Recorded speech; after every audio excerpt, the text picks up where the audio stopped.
Hello अस्सलाम वालेकुम। आपने अक्सर मुझे मेरे ब्लॉग्स में कहते हुए सुना होगा कि आपको उन्हीं एरियाज़ की राइड को पिक एंड ड्रॉप करना चाहिए जिनका आपको थोड़ा सा आइडिया होता है, क्योंकि ये आपके लिए कन्वीनियंट रहता है और दूसरी बात आपको बहुत से सर्कमस्टांसेस से बचा भी लेता है। लेकिन रिसेंटली मैं जिस सर्कमस्टांस से गुजरी हूँ मैं उसको आपको एक्सप्लेन करती हूँ। इससे पहले आप लोग जाओ और मेरा यूट्यूब चैनल सब्सक्राइब कर लो, लिंक मेरे बायो के अंदर है। कुछ दिन पहले मैं गाजी रोड पे थी और गाजी रोड पे हम सबको पता है जो लाहौर में रहते हैं कि एक साइड पे डिफेंस है जो कि एक लार्जर एरिया है और उधर सड़कें बहुत कन्वीनियंट होती हैं, और एक साइड पे फिरोजपुर रोड है और उस दरमियान में एक छोटा सा एरिया भी बहुत से एरियाज कवर होते हैं। तो वहाँ पे राइड को पिक एंड ड्रॉप करना इजी नहीं है।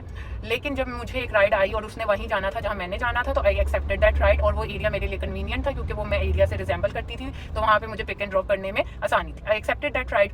जब मैंने राइड एक्सेप्ट की तो वो मुझे 1.8 किलोमीटर शोकेस कर रही थी, लेकिन जैसे ही मैंने उसको मैप पे ऑन किया तो वो 5 किलोमीटर हो गया।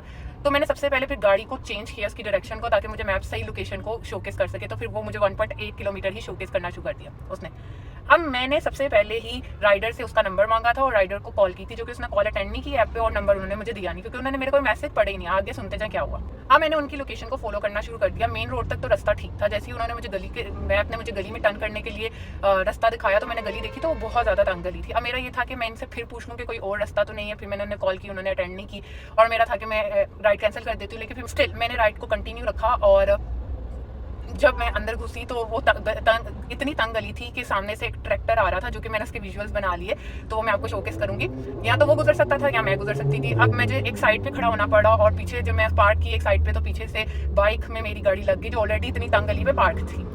एनीवेज मैं आगे जाती गई और मैंने थोड़े से विजुअल्स भी क्रिएट किए क्योंकि मैं अपनी बात को ज़्यादा अच्छे तरीके से एक्सप्लेन करना चाहती थी। और मैं राइड को फॉलो करती जा रही थी और मैं फॉलो कर करके जब एंड तक पहुंची तो मुझे पता चला कि यहाँ पे बिल्कुल लोकेशन बंद है क्योंकि वो लोग आगे कंस्ट्रक्ट कर रहे हैं और मुझे वहाँ से रिवर्स करके लोकेशन पे जाना पड़ना था। अब मैं राइडर पैसेंजर को कॉल करी जा रही हूँ ताकि वो मुझे गाइड कर सकें या वो राइड कैंसिल ना करें। वो मेरा कॉल एक्सेप्ट नहीं कर रही थी।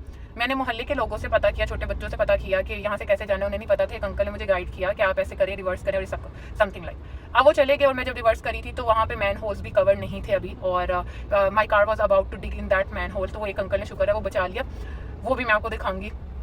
और फिर जब मैंने जैसे ही रिवर्स किया, जो मुझे डर था कि वो कैंसिल कर देंगे मेरी राइड क्योंकि मैं लेट हो रही हूँ, तो उन्होंने मेरी राइड को कैंसिल कर दिया। अब मुझे समझ में नहीं आता कि कुछ कस्टमर इस तरह के होते हैं जो दोस्त डैम केयर अबाउट इट कि राइडर कहाँ पे है, ये कब आएगा और इसको गाइड भी करना है, समथिंग लाइक दैट। और ऑन दी अदर हैंड कुछ इस तरह के सवारियाँ होती हैं जो कि बार बार मैसेज करी होती हैं और दे फील लाइक कि हम सिर्फ और सिर्फ उनको रिप्लाई करने के लिए ही हैं, हम ड्राइव नहीं करेंगे। इसको मैं एक और रील के अंदर एक्सप्लेन करूंगी। तब कोई मुझे मैसेज या कमेंट में आके ये बात ना कहे कि मैंने तो व्यूज़ के लिए सारे विजुअल्स बनाए थे, समथिंग लाइक।